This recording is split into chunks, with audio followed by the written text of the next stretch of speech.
Hey, brother, we're 30 days into holding fast, and maybe it's good for us to review the verse that set us on this course. It's in Hebrews chapter 10, verses 23 through 25.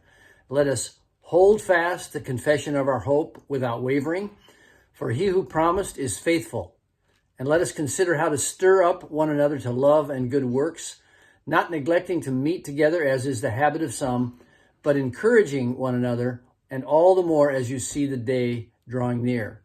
Our cultural context is the tumult of the political campaign, all the threats and lies and anger and angst that it causes, and we're holding fast to things that will last. And I want to turn to 1 Thessalonians chapter 4, verse 11, which has intrigued myself and my wife as we've looked at the scrum of the politics that we're in. Here's what it says. Paul says, live a peaceful and quiet life, to mind your own affairs and to work with your hands. And Paul here is addressing Thessalonians who felt like their world was ending, and they felt like, well, because of that, we're going to quit our jobs and we're just going to hunker down and wait for God to work. And Paul is saying, no, the time is not yet. And the situation is, I want you to live in the real world. So go back and get a job. He said, don't become preppers. Don't become bunker livers. Don't become hermits. Don't become deniers or apolitical. Engage yourself in your life and the natural relationships that you have in your life. I want you to live a life that's peaceful from the center.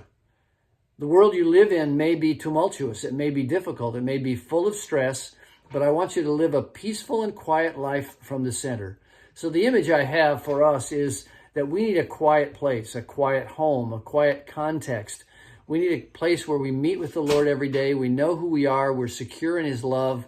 And it's from that peaceful and quiet place that we venture out into the real world.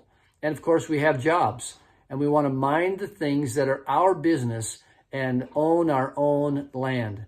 So even in the first century, there was too much going on that they couldn't control. They didn't know all that they needed to know. And so Paul is saying, listen, you can't know all that you need to know. And that's certainly true for us in a 24/7 news cycle that just never ceases.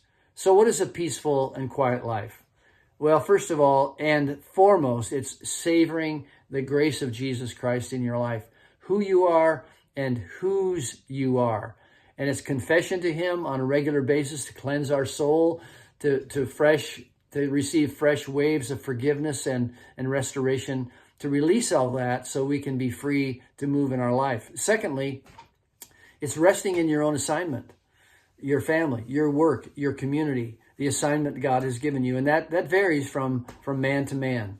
Thirdly, it's not worrying about things beyond your control, about law enforcement and tax policy and national defense and legislation that's before the legislature. There's so many things we don't have any control of. And fourthly, it's about doing what you can, to be informed at the level you need to be informed, certainly to vote in this next week, and to be content in the things that you have.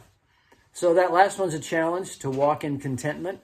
And I think that means we need to pay no attention, like Shadrach and Meshach and Abednego, pay no attention to a lot of the things that are going on around us and concentrate on God's goodness in the life that he's given you.